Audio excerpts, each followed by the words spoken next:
तो hello everyone, my name is Saurabh and welcome to our YouTube channel तैयारी exam की। तो आज की ये जो हमारी क्लास है, क्लास 5th होने वाली है टैली प्राइम की। जो हम आज इस क्लास में डिस्कस करने वाले हैं, हम डिस्कस करने वाले हैं कि टैली प्राइम में हम रिपोर्ट्स कैसे व्यू करेंगे, अकाउंटिंग की रिपोर्ट्स एंड इन्वेंट्री की रिपोर्ट्स। क्योंकि अब तक की जो क्लासेस हुई हैं, हमने टैली प्राइम में देख लिया कि हमें लेजर्स कैसे बनाने हैं, स्टॉक कैसे मैनेज करना है, वाउचर एंट्रीज रिकॉर्ड कैसे करनी है, बिल वाइज अकाउंटिंग कैसे मेंटेन करनी है टैली प्राइम में।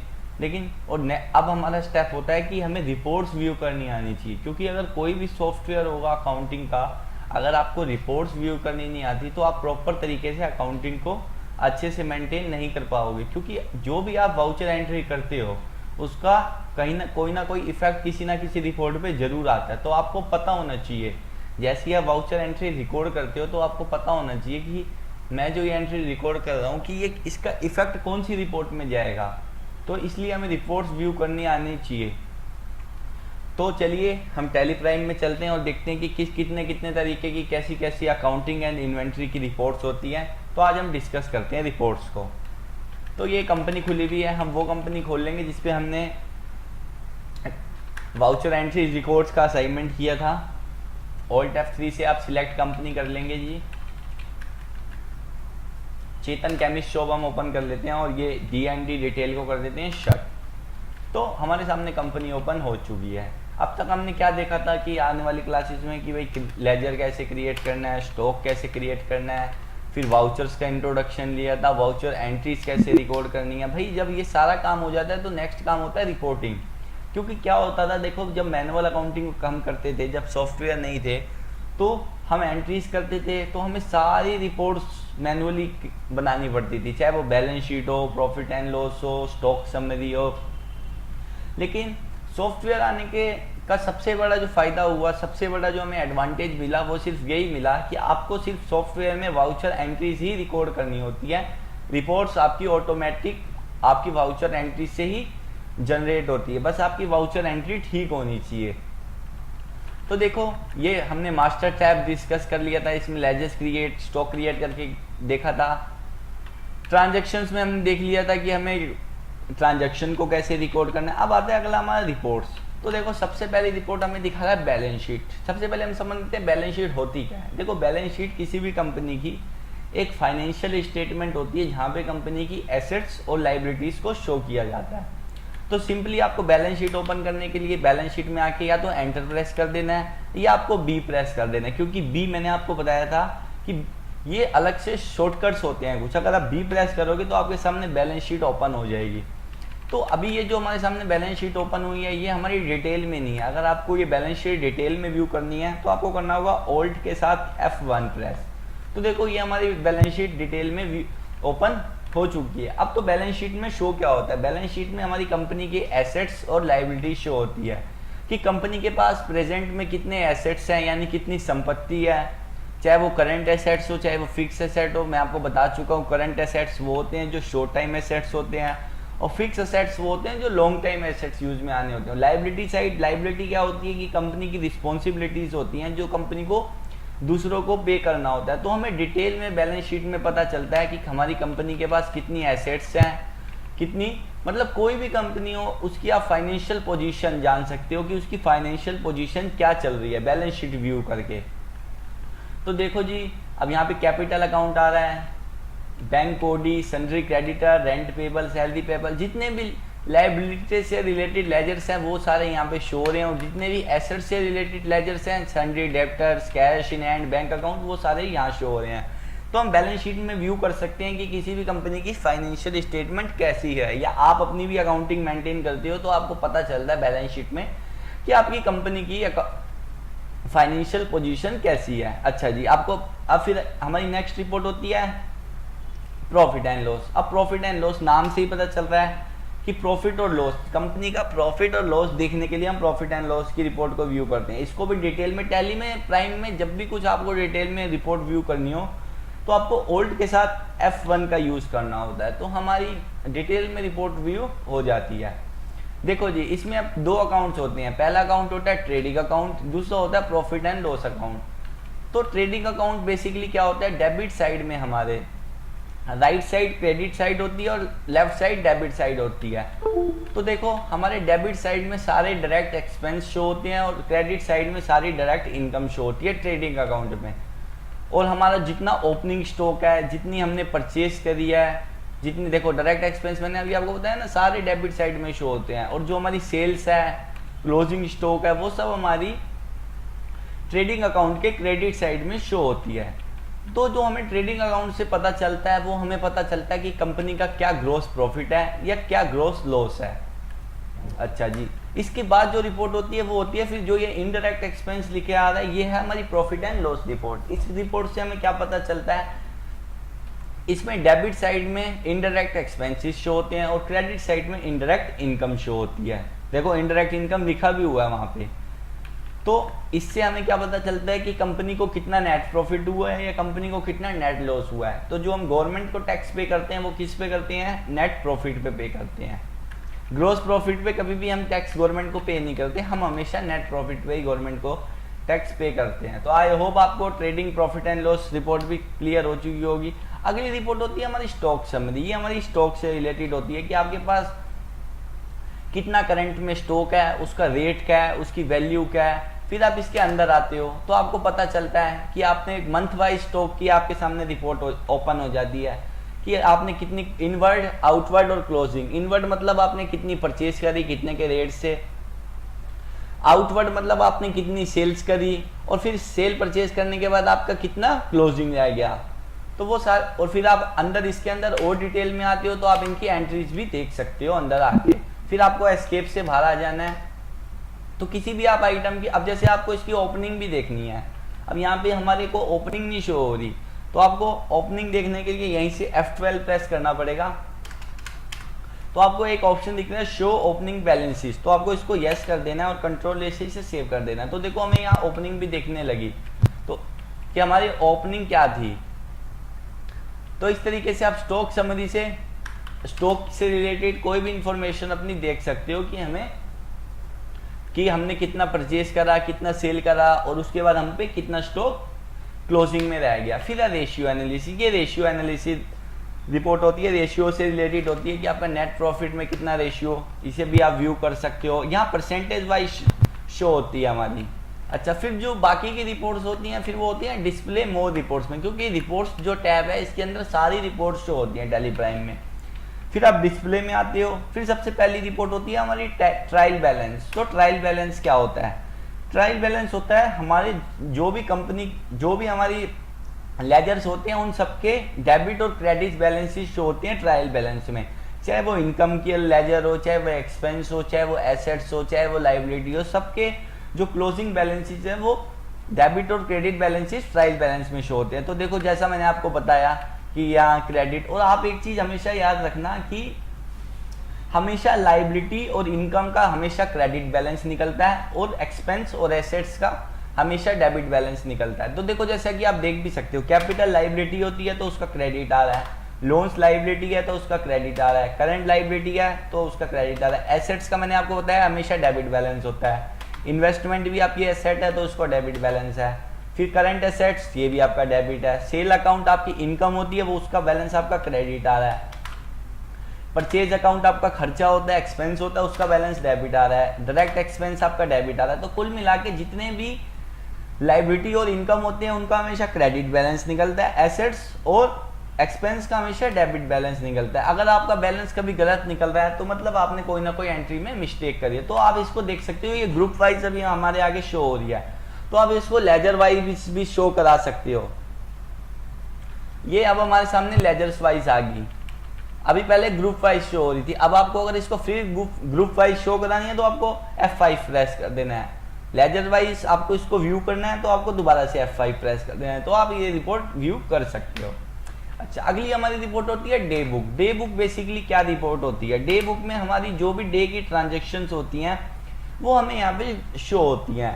तो जैसे हमें 1 अप्रैल की सारी हमें यहाँ एंट्री शो हो रही हैं, तो हमेशा कभी भी आप कोई रिपोर्ट देख रहे हो तो हमेशा पीरियड डालना पड़ता है कि आपको कब से कब तक की रिपोर्ट देखनी है। तो हमेशा टैली प्राइम में पीरियड डालने की शॉर्टकट की होती है Alt F2, तो हमारे सामने पीरियड का ऑप्शन आ जाता है। तो जैसे मैं कहूँ कि 1/4 इसने खुद ही ले रखा है कि मुझे 1/4 की सारी एंट्रीज देखनी है कि मैंने कितनी एंट्री टैली प्राइम में करी, तो ये हमें सारी एंट्रीज A to Z जितनी भी एंट्रीज थी सारी शो डे बुक में होती हैं। अच्छा, अगली होती है कैश फ्लो। कैश फ्लो से रिलेटेड यहाँ पे सारी एंट्रीज आपको दिखती है। फंड्स फ्लो से जुड़ी सारी एंट्रीज आपको। फिर आता है अकाउंट्स बुक्स। अकाउंट्स बुक्स के अंदर आती है पहली रिपोर्ट कैश बुक या बैंक बुक की। जो भी आपका कैश होता है उसकी आपके आगे बुक खुल जाती है, और जो भी आपका बैंक होता है आप मंथ वाइज देख सकते हो कि आपने बैंक से कितनी ट्रांजेक्शन करी अप्रैल में, मई की आप खोल सकते हो बैंक बुक, ऐसी आप कैश बुक खोल सकते हो। तो ठीक है, ये होती है हमारी कैश बुक और बैंक बुक। फिर आता है हमारा लेजर। लेजर बहुत इंपॉर्टेंट होता है कि जो भी आपकी पार्टीज हैं, आपके एक्सपेंस के हैं, आपकी एसेट्स के हैं, आप उनके बैलेंस देखना चाहते हो। क्योंकि होता क्या है, कई बार जब हम अकाउंटिंग मेंटेन करते हैं तो कोई भी आके ये कहता है कि हमें इस पार्टी का दिखाओ, हमें यार पार्टी को भी लेजर भेजना पड़ता है कि इस पार्टी का हमारी अकाउंट्स बुक्स में क्या बैलेंस है। तो आप लेजर्स में आके किसी का भी बैलेंस व्यू कर सकते हो। जैसे मैं कह रहा हूँ कि मेरे को नीरज शॉप का दिखा दो क्या बैलेंस है, तो आप नीरज शॉप पे क्लिक करोगे तो नीरज शॉप का आपको बैलेंस अभी दिख रहा है नीचे क्लोजिंग, कुछ भी इसका बैलेंस नहीं है। हमें इससे 21,000 रुपये की रिसीव हो चुकी है। अगर इसका कोई बैलेंस होता तो हमें यहाँ क्लोजिंग बैलेंस में देखने को मिल जाता। ठीक है जी। अब अगली होती है ग्रुप समरी। आप ग्रुप वाइज समरी देख सकते हो। जैसे आप बैंक अकाउंट पे आए तो बैंक से रिलेटेड जो भी ट्रांजेक्शन्स होगी आपको यहाँ शो हो जाएंगी। आप डायरेक्ट एक्सपेंस से रिलेटेड जो भी ट्रांजेक्शन होगी तो आप ग्रुप वाइज भी समरी देख सकते हो टैली प्राइम में। फिर है ग्रुप वाउचर्स। आप वाउचर्स वाइज भी समरी देख सकते हो कि जैसे बैंक अकाउंट है तो बैंक अकाउंट जो ग्रुप है उसका कौन कौन से वाउचर्स की एंट्री हुई है, तो आपको पता लगेगा payment, Contra, receipt and payment. ठीक है जी। अब अगली रिपोर्ट होती है कॉन्ट्रा रजिस्टर, कि आपने जो भी कॉन्ट्रा एंट्री करी है उसका आपको रजिस्टर व्यू करना है तो आप कॉन्ट्रा रजिस्टर में व्यू कर लेते हो। पेमेंट रजिस्टर में आप जो पेमेंट करते हो आपको सारी पेमेंट रजिस्टर में शो हो जाती है। ऐसी रिसिप्ट रजिस्टर, जो आपको पैसे पार्टी से रिसीव होते हैं आप उसे रिसिप्ट रजिस्टर में व्यू कर सकते हो। फिर ऐसे अगला होता है हमारा सेल्स रजिस्टर। ये बहुत इंपॉर्टेंट होता है क्योंकि हमें पता होता है कि भाई हमें सेल रजिस्टर की हमें मंथ वाइज हम देख सकते हैं हमारी कितनी सेल हुई है। तो जैसे आप इस पर क्लिक करते हो तो आपको पता चलता है कि अप्रैल में हमारी कितनी सेल्स थी, मई में हमारी कितनी सेल्स है, जून में। अभी तो हमारे पास सिर्फ अप्रैल में है। अगर जैसे आपके पास 12 महीनों की सेल्स है तो आप देख सकते हो कि किस महीने में हमारी कितनी सेल हुई, हमें एक क्लोजिंग बैलेंस दिखाता है। तो आप इसके अंदर आके देख सकते हो कि हमारी टोटल कितनी सेल है। तो आपको सारी एंट्री शो होंगी सेल्स रजिस्टर में, सेल से रिलेटेड मंथ वाइज। फिर ऐसी परचेज रजिस्टर की, परचेज की आप एंट्रीज देख सकते हो, यहाँ पे आगे परचेज रजिस्टर व्यू कर सकते हो। फिर जनरल रजिस्टर की, आपका जो जनरल वाउचर्स में आप एंट्री करते हो आप वो व्यू कर सकते हो। फिर debit note register, credit note register, फिर वाउचर्स क्लैरिफिकेशन। तो इस तरीके की कुछ हमारी अकाउंट्स बुक्स में रिपोर्टें होती हैं। फिर आता है स्टेटमेंट ऑफ अकाउंट्स। इसमें भी हमारी रिपोर्ट्स होती हैं। जैसे इसमें होती है पहली आउटस्टैंडिंग एंड स्टैटिक्स। आउटस्टैंडिंग, जो बिल की हमें पेमेंट या तो रिसीव करनी होती है या तो उससे पेबल्स होती है, जो हमारे बिल्स, तो हम उनकी रिपोर्ट यहाँ पे देख सकते हैं। जैसे आप बिल रिसीवेबल में आओगे, जो मैंने आपको कल बताया था कि बिल रिसीवेबल और बिल पेबल की अकाउंटिंग कैसे करनी है, तो उस सारी की रिपोर्ट्स यहीं पे शो होती है रिसीवेबल में। तो जैसे आपको किस बिल के अगेंस्ट में अभी पैसा लेना है तो ये बिल आपके सामने शो हो जाएगा रिसीवेबल में। पेबल में मतलब कि किस बिल के अगेंस्ट में भी आपको पेमेंट करनी है तो वो आपको यहाँ पे शो हो जाएगा। फिर लेजर वाइज भी आप देख सकते हो, ग्रुप वाइज भी देख सकते हो। फिर आता है स्टैटिक्स। स्टैटिक्स क्या होता है, अगर आप इसके अंदर आते हो तो जितने भी हमारे वाउचर्स होते हैं और जितने भी टाइप्स ऑफ अकाउंट्स होते हैं हमें यहाँ पे वो शो होते हैं। तो आप इजीली आके देख सकते हो कि कौन कौन से वाउचर में मैंने कितनी कितनी एंट्रीज को रिकॉर्ड करा है। जैसे यहाँ लिखा है कॉन्ट्रा में 1 एंट्री है, पेमेंट में मैंने 6 एंट्री कर रखी है, रिसिप्ट में भी 3 एंट्री हैं। तो ग्रुप्स आपको पता है, मैंने बताया था फर्स्ट क्लास में 28 होते हैं टैली प्राइम में। लेजर्स हमारे 25 हैं, स्टॉक ग्रुप्स 0 है, स्टॉक आइटम हमारे 3 हैं, वाउचर टाइप हमारे 24 हैं, यूनिट्स 1 है, करेंसी 1 है। तो आप सारी स्टैटिक्स रिपोर्ट्स में आके देख सकते हो, अकाउंट से रिलेटेड भी और वाउचर से रिलेटेड भी। अच्छा, अब हमने देख लिया अकाउंटिंग की रिपोर्टें, तो हमने सारी व्यू कर ली कि भाई balance sheet, profit and loss, trading account. अब अगली आती है कि हम इन्वेंट्री से रिलेटेड भी रिपोर्ट्स होती हैं भाई। जैसे आप सबसे पहले आओगे इन्वेंट्री रिपोर्ट्स में, फिर आता है स्टॉक आइटम। तो आप स्टॉक आइटम की समरी देख सकते हो, जैसे इस पे आए आप तो आपको पूरी इसकी दिखेगी कि कितना आपने परचेज करा। जो हमें स्टॉक समरी में रिपोर्ट शो हो रही थी, आपको वही शो होगी यहाँ पे भी रिपोर्ट स्टॉक आइटम में। फिर लोकेशंस, जो आपने लोकेशन क्रिएट कर रखी होगी, यानी आपका गोडाउन वाइज आपको अपनी रिपोर्ट्स चेक करनी है तो आप गोडाउन वाइज भी चेक कर सकते हो अपनी रिपोर्ट्स। फिर स्टॉक ग्रुप समरी, आप स्टॉक ग्रुप वाइज समरी के साथ भी अपनी रिपोर्ट्स व्यू कर सकते हो। कैटेगरी, अभी हमारे सामने तो कुछ है नहीं ना, ग्रुप भी नहीं बना हुआ, कैटेगरी भी नहीं है। फिर है stock transfer, general register, physical stock. अगर कोई स्टॉक ट्रांसफर आपने किया होगा उससे रिलेटेड रजिस्टर यहाँ होगा, फिजिकल स्टॉक कोई होगा तो उससे रिलेटेड रजिस्टर यहाँ पे होगा। मतलब इन्वेंट्री से, यानी स्टॉक से रिलेटेड जितनी भी रिपोर्ट शो होती है वो इन्वेंट्री बुक्स में होती है। फिर आता है हमारा अगला स्टेटमेंट ऑफ इन्वेंट्रीज। तो स्टेटमेंट ऑफ इन्वेंट्री में पहली रिपोर्ट आती है स्टॉक क्वारी। इसमें मतलब आप किसी भी स्टॉक की पूरी डिटेल निकाल सकते हो कि मैंने उस स्टॉक को कब परचेज करा था लास्ट बार, कब उससे सेल करा था, किस रेट से सेल किया था, किस रेट से परचेज किया था। तो जैसे आप स्टॉक क्वारी पे आते हो तो एस्प्रिंग आप ओपन करते हो तो आपके सामने कुछ इस तरीके से इंटरफेस खुलता है कि यहाँ स्टॉक का नाम लिखा होता है, यहाँ कॉस्ट प्राइस होता है कि आपने लास्ट परचेज कौन सी डेट को करा था, किस पार्टी को करा था, कितने पीस करे थे, लास्ट सेल आपने किस पार्टी को की थी, कितने पीसीस करे थे, कितने के रेट से किए थे। तो सारी डिटेल्स आपको यहाँ पे शो होती हैं स्टॉक क्वारी में। ऐसी यहाँ पे अगर कोई लोकेशन, अब हमारा तो कोई गोडाउन ही नहीं बना हुआ, गोडाउन से रिलेटेड इन्फॉर्मेशन होती तो सारी यहाँ शो होती, और कैटेगरी से रिलेटेड कोई सारी इन्फॉर्मेशन होती तो वो यहाँ शो होती। तो आप ऐसी आके मोमेंट एनालिसिस, इसमें भी आके वही है कि आप स्टॉक ग्रुप एनालाइज कर सकते हो, स्टॉक कैटेगरी एनालाइज कर सकते हो, स्टॉक आइटम, मतलब कुल मिला के सारी इन्वेंट्री से रिलेटेड आप जो भी रिपोर्ट है वो आप यहाँ पे आके एनालिसिस कर सकते हो। फिर ऐसे आप एजिंग एनालिसिस में आके आप देख सकते हो। फिर कॉस्ट एस्टिमेशन, तो ये सारी थी हमारी कुछ अकाउंटिंग की रिपोर्ट। फिर नीचे आती है सिचुएटरी, ये आती है हमारी जीएसटी की रिपोर्ट्स कि जो भी हमारी टैक्सेशन से रिलेटेड रिपोर्ट्स आती हैं। तो जैसे आप जीएसटी रिपोर्ट्स में आओगे तो आपको यहाँ जीएसटी से रिलेटेड सारे आपको रिपोर्ट्स नजर आएंगी।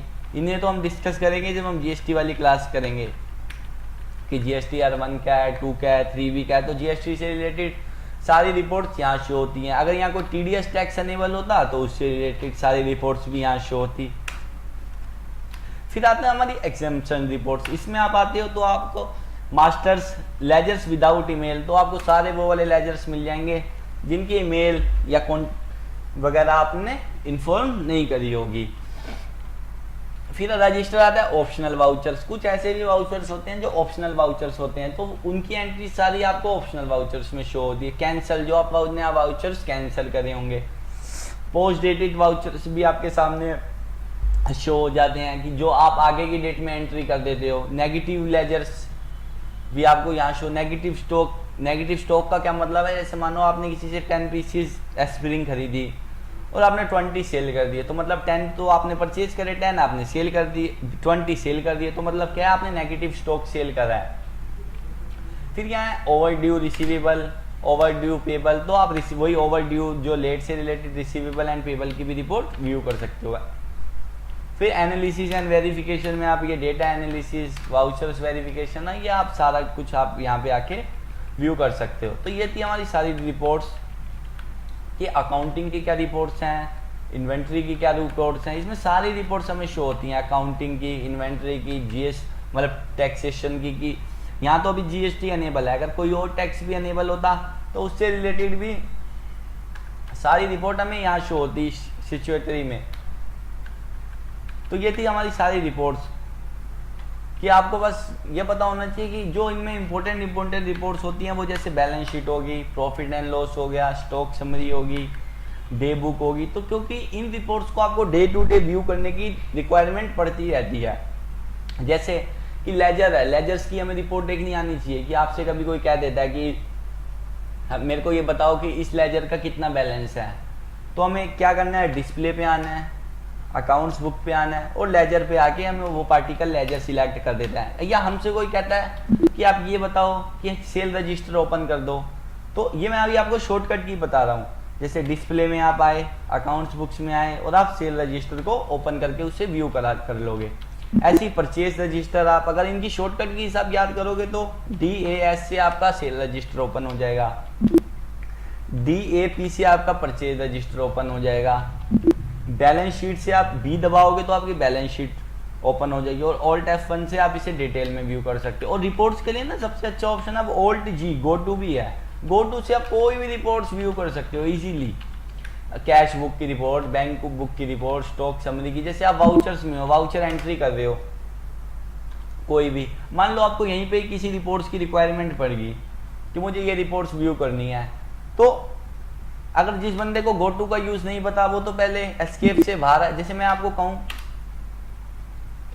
कि यहीं पे आपको कोई रिपोर्ट्स, यहीं पे आपको बैलेंस शीट ओपन करनी है, तो अब जिसको गो टू का यूज नहीं पता तो वो एस्केप से पहले बैक आएगा और यहाँ पे बैलेंस शीट को ओपन कर देगा और इसे Alt F1 से डिटेल कर देगा। नहीं, तो इससे क्या होगा, वो वाउचर से उसको बैक आना पड़ेगा। अगर आप वाउचर्स पे रहते हुए ही कोई भी रिपोर्ट्स को व्यू करना चाहते हो तो आप Alt G का यूज करोगे, तो यहीं पे आप बैलेंस शीट पर क्लिक करोगे और Alt F1 से यहीं के यहीं आपकी बैलेंस शीट भी ओपन हो जाएगी। तो आप यहीं से रिपोर्ट्स को इजीली वे में व्यू कर सकते हो।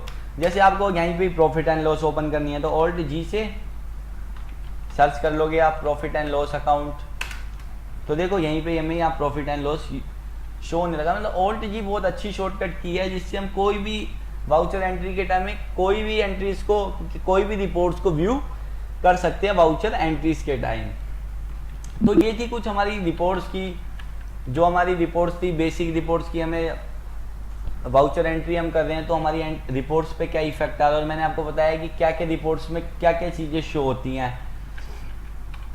तो जो हमारी अब नेक्स्ट क्लास होगी टैली प्राइम की, उसमें हम GST का इंट्रोडक्शन लेंगे कि GST का पूरा इंट्रो लेंगे, पहले तो थियोरटिकल, फिर उसे टैली में GST को इम्प्लीमेंट करेंगे कि टैली में GST को अनेबल कैसे करना है, वो सीखेंगे नेक्स्ट क्लास में हम। फिर जो आने वाली क्लासेस होंगे उसमें हम देखेंगे कि GST की एंट्रीज कैसे करनी है टैली प्राइम में, GST का एडजस्टमेंट कैसे करना है, यानी कि टैक्स का एडजस्टमेंट कैसे करना है टैली प्राइम में। तो ये हमारी 10 डेज की बेसिक क्लासेस रहेंगी, इसमें हम बेसिक टॉपिक सारे कवर कर लेंगे टैली प्राइम के। अगर आप हमारा एडवांस कोर्स परचेज करना चाहते हो तो आप हमारी वेबसाइट पे tyareexamki.com पे परचेज कर सकते हो। तो आपको गूगल पे लिखना है tyareexamki.com पे, तो आपके सामने ये हमारी वेबसाइट ओपन हो जाएगी। तो आपको स्किल डेवलपमेंट पे आना है, तो यहाँ काफ़ी सारे कोर्सेज आएंगे। तो आपको जैसे टैली प्राइम का कोर्स परचेज करना है तो आप यहाँ से टैली प्राइम का कोर्स परचेज कर सकते हो। यहाँ आपको बाय नाउ पे क्लिक करके और अपना आपको देख लेना है कि इसमें टॉपिक्स में मैं क्या क्या लेक्चर में होने वाला है, क्या क्या मैं पढ़ने वाला हूँ। तो आप सारा देख सकते हो कि आपको क्या क्या यहाँ इस टॉपिक्स में पढ़ाया जाएगा कि RCM, TDS, TCS, पेरोल, तो सारे आपको बेस जो भी एडवांस टॉपिक होंगे सब सारे आपके कवर किए जाएंगे एडवांस कोर्स में। तो आज की क्लास के लिए बस इतना ही। नेक्स्ट क्लास में हम GST का इंट्रोडक्शन लेंगे कि टैली प्राइम में GST को कैसे अनेबल करना है।